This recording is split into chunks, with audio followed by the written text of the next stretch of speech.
I'm Jennifer, your TikTok travel agent. Let's talk about what it's like to go through a tropical storm in a resort. This is Secrets Playa Blanca, and I was there last week when Tropical Storm Helene came through just off the coast of Cancun. I get so many questions about weather and hurricanes and tropical storms, and if the locations that you're looking at going to are going to be safe to travel to when these storms come through. So I actually want to show you what it looks like before a storm, during a storm, and after a storm. This is right before the tropical storm is going to arrive in Cancun. This is the evening when it starts.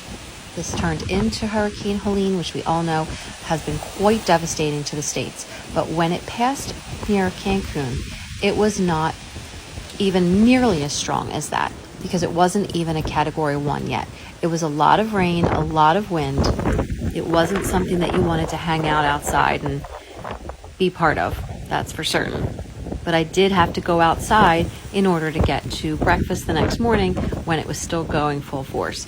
And it was okay. It was definitely not very nice, but it was doable.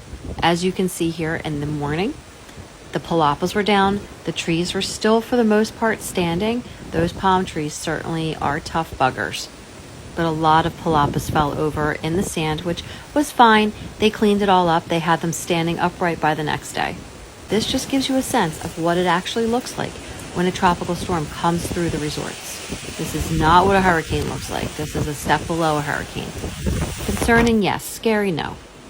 And then by the next morning, the sun was out and everything was being cleaned up. The hotel did a great job on that. The hotel staff cleaned up all night to get it all ready for the next day. They did an amazing job. So don't worry if you're planning on going.